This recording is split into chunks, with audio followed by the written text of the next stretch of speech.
आप यदि मुझे ठुकरा देंगे नाथ तो मैं कहां जाऊंगा, इसलिए हे नाथ मेरे ऊपर कृपा कीजिए। मुझसे जो त्रुटि हुई है स्वेच्छा तनुर भी महाराज, अपनी स्वेच्छा से यदि आप मुझे क्षमा कर रहे हैं तो, वरना इस इंद्र का अपराध तो महाराज अक्षम्य है। आप उसे जो दंड देंगे वो इंद्र स्वीकार करता है। इंद्र की बातों को सुनकर भगवान थोड़ी सी द्रवित हो गए। तो भगवान ने कहा कोई बात नहीं इंद्र, पर तुमने गड़बड़ की बहुत, तुम्हारे कारण मेरे भक्त को कैसे भटकना पड़ा। वो तो गिरिराज भगवान की कृपा है जिसके कारण आज मेरे भक्त सबसे बच गए हैं।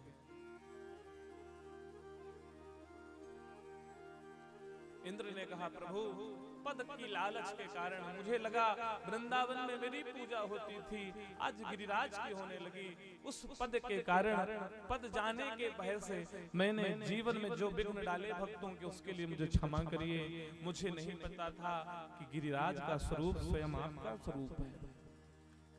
गिरिराज स्वयं आप हैं, आप ही गिरिराज धरण हैं, आप ही गिरिराज के पुजारी के रूप में गिरिराज हैं, आप ही महाराज पुजारी हैं, आप ही महाराज श्रोता वक्ता सब आप ही हैं। सब में आप हैं, सब में आप विद्यमान हैं प्रभु, आप सब में विद्यमान हैं, इसलिए मैं आपसे क्षमा मांगता हूँ। इस प्रकार इंद्र ने भगवान से प्रार्थना करी तो भगवान ने क्षमा की। भगवान कहते हैं महाराज भक्त मेरो जहाँ पग धरे वहाँ धरूं मैं हाथ। बेटा इतना ही को न दो, सदा संग लागत फिरूं कबहु न छोड़ूं साथ। भगवान कहता है मैं अपने भक्त का सहारा कभी छोड़ सकता।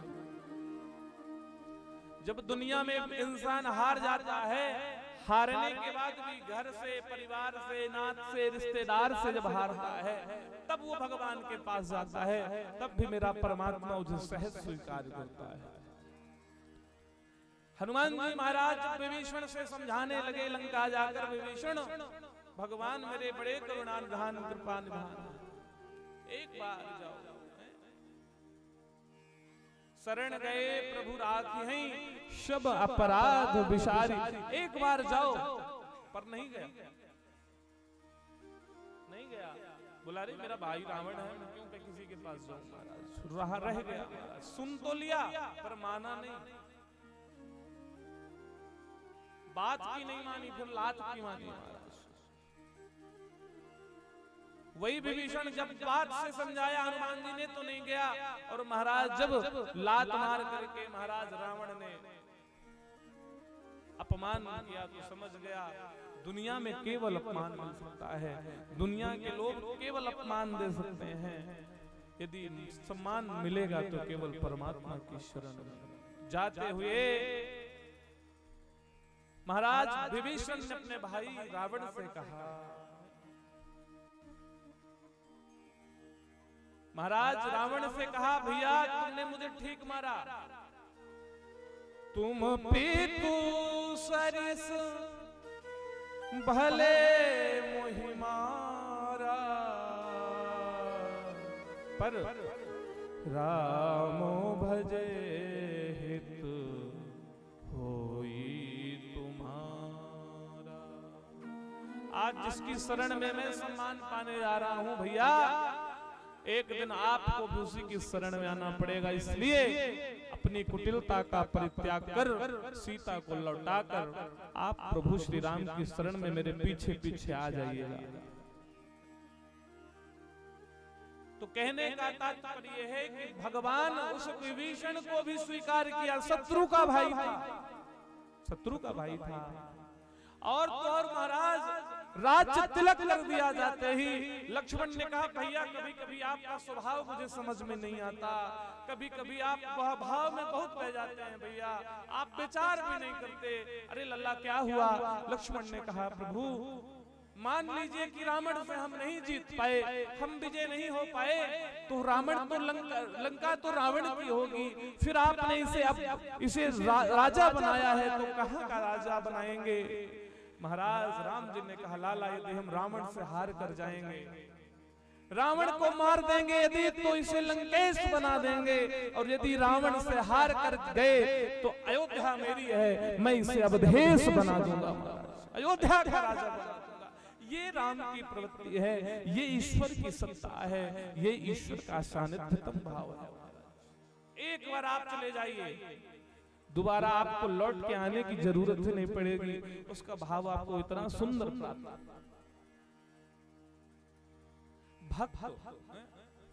भक्तों में महाराज श्रेष्ठता होनी चाहिए। इंद्र महाराज बहुत बोला पर भगवान ज्यादा नहीं बोला। भगवान ने इतना कहा, चलो जाओ क्षमा करो। क्रोध आए तो बोलना नहीं चाहिए, क्रोध में बोलना नहीं चाहिए। क्यों? क्योंकि क्रोध रूपी रथ के शब्द क्या हैं? घोड़े हैं। आपको क्रोध आएगा तो आप बोलेंगे तो बात बढ़ती जाएगी, आपका क्रोध बढ़ता जाएगा, बात बढ़ती जाएगी, क्रोध बढ़ता जाएगा। और यदि आप क्रोध में शांत हो गए तो घोड़े नहीं रहेंगे, तो रथ आगे बढ़ेगा ही नहीं, मैटर वहीं समाप्त। कभी कभी बोलना कम चाहिए, कभी कभी कम बोलने में बहुत अच्छी बात बन जाती है, और कभी कभी ज्यादा बोलने में काम बिगड़ जाता है, कभी कभी ज्यादा बोलने में भी काम बिगड़ जाता है। हाँ, 3 भाई थे महाराज, 3 भाई थोड़ा तोतले थे, तोतले थे महाराज, पर बोलते ज्यादा थे। तोतले होने के बाद ज्यादा बोलते थे। शादी वाले आते तो बोलने लगते महाराज, तो शादी कैंसिल हो जाती। अब करें क्या, माता पिता परेशान। एक दिन किसी ने फोन किया, भैया शादी वाले आ रहे हैं, तो पिता ने इनको बैठा कर डांटते हुए समझाया, बोलना नहीं, बोलोगे तो शादी नहीं होगी। तो शादी के भय से महाराज बोले ठीक है, नहीं बोलेंगे। तीनों भाई चकाचक बैठे तैयार होके, और जैसे बैठे महाराज को शादी वाले आए, देखे बड़े लड़के तो बड़े दिव्य हैं, बड़े अच्छे हैं, शादी आदि बोले तय हो गई शादी महाराज। लड़के मन बड़ा प्रसन्न महाराज। अब ये हुआ कि भाई एक बार बालकों के साथ भोजन कर लिया जाए, बालक बोल नहीं रहे हैं। शादी वालों को लगा हो सकता है मान सम्मान रखते हो, माता पिता बैठे हैं तो माता पिता के सामने ना बोलते हो, मान सम्मान का भाव होगा। लड़के बड़े पढ़े लिखे हैं, सब चकाचक है, दिखते अच्छे हैं, शादी तय हो गई। अब महाराज ये हुआ कि भोजन कर लिया जाए सब लोग बैठ करके, तो भोजन लगने लगा महाराज। क्या लगने लगा? भोजन लगने लगा। अब भोजन लगने ही लगा कि कुछ थालियां आ गई थी सामने, कुछ थालियां बची थी, तो धीरे धीरे आ रही थी, परसने वाले लोग परोस रहे थे। तब तक एक ही थाली रखी थी, वहीं से एक चूहिया आई और चावल उठा करके भगने लगी। चावल उठाकर भगने लगी तो एक ने सोचा, यार चूहिया चावल ले जा रही है, और ये कुछ कह भी नहीं रहा, बोल भी नहीं रहा। अरे ऐसे थोड़ी मना किया था पिताजी ने। बोला तू ये तावल ले डाल, ये तू ये तावल ले जा रही है। शादी वाले ने पलट के देखा, शादी वाले ने जब पलट के देखा तो वो जो दूसरे नंबर का था महाराज, उससे न रह गया। बोले क्यों ले? पिताजी ने मना किया था ना, तुम बोलने नहीं है, तुम बोल दिए। और अब तीसरा कहां शांत रहे, मलाती लगे तुम डे बोले हम तो पैटा, डे बोले हम तो पैटा। तीनों बोल गए। शादी वाले महाराज भोजन भी नहीं किए, उठे और चले गए। तो जब तक नहीं बोल रहे थे तब तक तो बढ़िया था, बोलने लगे। आपके वाक्य से ही आपके स्वभाव का स्तर पता लग जाएगा। आपके प्रथम बात से आपके घर कोई आया हो और आपके जो प्रथम वाक्य होंगे उससे सामने वाला समझ जाएगा कि घर कैसा है। प्रथम वाक्य, प्रथम वाक्य में ये भाव है कि आइए, बहुत दिनों बाद आगमन हुआ विराज जी, तो समझेगा भावुक आदमी। अरे आ तो गए, हो गया, बैठिए, जाना तो था, मन नहीं था महाराज बैठा है।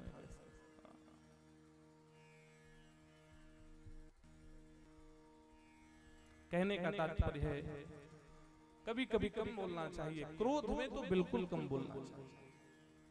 भगवान ने क्रोध में कुछ नहीं बोला, इंद्र भगवान को प्रार्थना किया, भगवान ने क्षमा किया और इंद्र वहां से चला गया। और भगवान ने यहाँ गिरिराज को नीचे रख दिया। गोवर्धन का मतलब क्या है?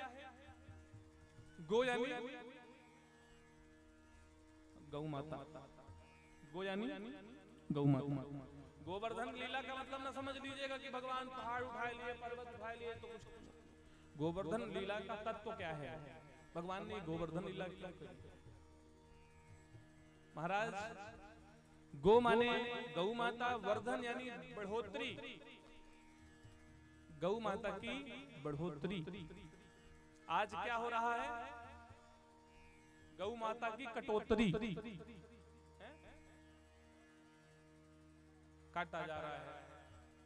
आज बहुत कम ऐसा घर है जहां गौ माता की सेवा होती हो। लोग इतने लालची हो गए हैं, स्वार्थी हो गए हैं कि आजकल जर्सी गाय खरीद कर रख लेते हैं कि दूध ज्यादा देगी, और देसी गाय रोड में भागने के लिए छोड़ देते हैं। एक ने हमसे कहा, महाराज गऊ बड़ी आवारा हो गई है। मैंने कहा, मूर्ख, गऊ आवारा नहीं, आप लोग आवारा हो गए। आप आवारा हो गए तो गऊ बेचारी अनाथ हो गई है, ऐसा बोल सकते हो,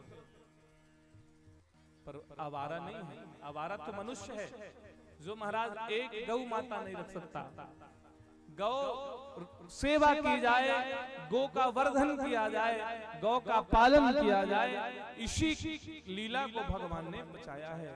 क्यों? क्योंकि वहां पर ब्रजवासियों से ज्यादा उस गिरिराज के नीचे गौ माता झुंड लगाई खड़ी थी। गौओं की रक्षा किया था भगवान ने, गैयों के लिए। महाराज,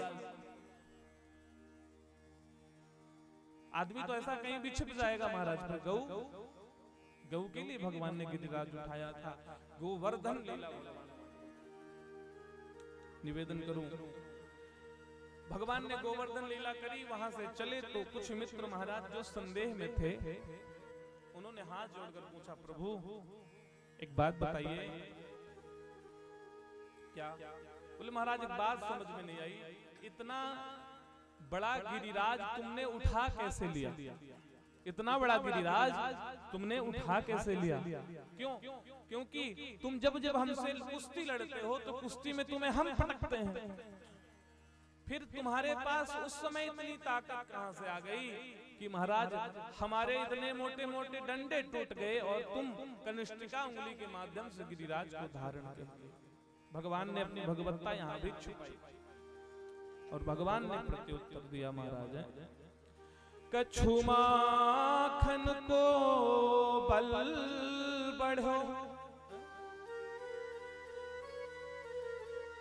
कछु गोपन करी सहाय, श्री राधा जो की कृपा से मैंने गिरिवर लियो उठा। बोले कुछ माखन का बल बढ़ा। मित्रों, जब मैं माखन चुरा चुरा कर खाता था ना, तो उसका बल बढ़ गया। कुछ गोपन करी सहाय, कुछ आप लोगों ने मेरी सहायता की। तो ग्वालों ने कहा, भैया हम कैसे तेरी सहायता की, हम तो आंख बंद किए बैठे थे महाराज। बोले बस वही तो जादू हो गया। बोले कैसे? बोले जब तुम आंख बंद किए खड़े थे ना, तब मैंने तुम्हारी ताकत चुरा ली। वही से तो ग्वालों ने कहा, यार वही से तो हम गए सो महाराज गिरिराज उठावे के बाद हमारा मन हल्को हल्के क्यों लगे? अब पता चला तो दही माखन के साथ साथ लोगन के बल मन भी चुरावे लग गयो कन्हैया। अब ऐसे करो हमारे बल वापस कर तो हमें। कन्हैया मुस्कुराए, मुस्कुराते हुए कन्हैया ने कहा चलो कोई बात नहीं, और बताओ कैसे हो मित्र। भगवान ने मित्रों को सावधान किया और सावधान करके महाराज बड़े भाव से आनंद के साथ भगवान के साथ क्रीड़ा करने लगे। धीरे धीरे भगवान की लीलाएं बढ़ने लगी महाराज। यशोदा मैया भगवान की 3 प्रकार से भक्ति करे हैं। न दानम न तपो नैज्य न शौचम न व्रतानि च पीते मलया भक्त्या हरे विडम्बनम्। महाराज इस प्रकार भगवान ने अपनी दिव्य लीलाओं को प्रभावित किया है भक्तों के सामने। इधर एक दिन भगवान ने गोपियों को दिया हुआ वचन पूरा करने के लिए यमुना के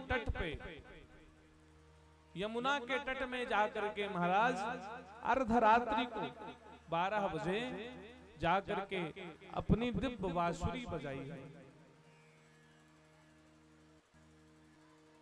बांसुरी बजाई है महाराज, और बांसुरी बजा करके महाराज बांसुरी में ब्रह्म बीज नाद का उद्बोधन किया है।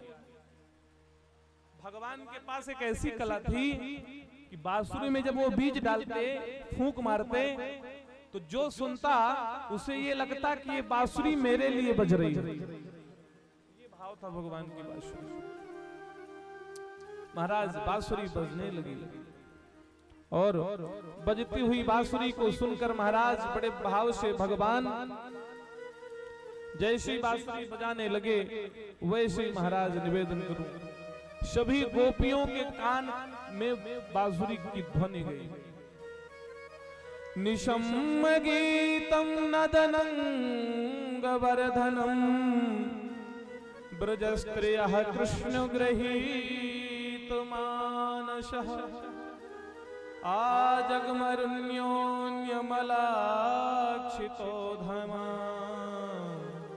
सयत्र कान्तोज्ज्वलोलकुण्डलः। धुन सुनते ही महाराज गोपियां जो जो कार्य कर रही थीं, उन कार्यों को करते करते कार्य पर विघ्न होने लगा, भूलने लगी काम। जो गोपियां महाराज भोजन बना रही थी तो भोजन में महाराज नमक की जगह शक्कर डाल दी महाराज। एक गोपी महाराज श्रृंगार कर रही थी अपना, सो महाराज श्रृंगार करते करते करते उसका दिमाग महाराज बांसुरी में चला गया, तो महाराज होठों पे लगाने वाली महाराज लाली उसने अपने आंखों पे लगा डाली और आंखों पे लगाने वाला काजल अपने होठों पे लगा डाला। एक गोपी वस्त्र धारण कर रही थी महाराज, वस्त्र धारण करती हुई गोपी जैसे ही बांसुरी की धुन सुनी, बांसुरी की धुन सुन करके महाराज तुरंत ऊपर का वस्त्र नीचे और नीचे का वस्त्र ऊपर धारण कर लिया।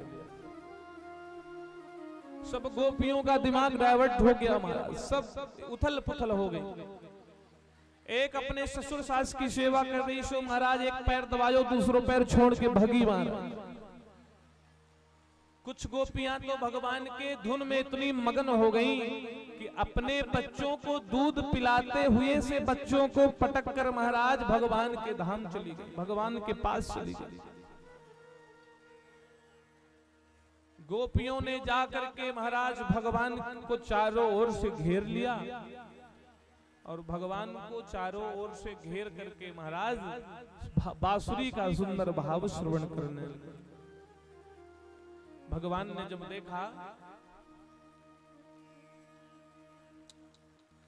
तो जब सुनने वाला कोई श्रोता सामने खड़ा हो और महाराज सुनने वाला श्रोता सामने हो और सामने भीड़ लगी हो तो बजाने वाले को भी बड़ा मजा आता है, गाने वाले को भी बड़ा मजा आता है महाराज।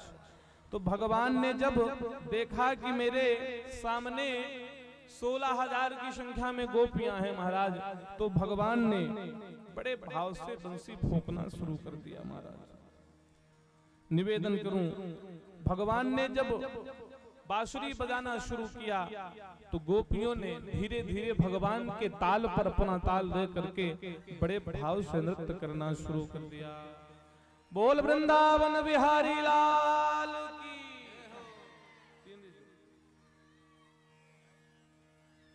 और महाराज निवेदन करूं, बड़े भाव से भगवान ने गोपियों को खूब नृत्य कराया है महाराज। और आइए हम लोग एक भाव में झूम लें, तब तक शायद इंद्रदेव चले जाएं। हो तेरी बंसी पे जाऊं बलिहार रशिया, तेरी बंसी पे जाऊं बलिहार रशिया, मैं तो नाचूंगी तेरे दरबार रशिया, मैं तो नाचूंगी तेरे दरबार रशिया।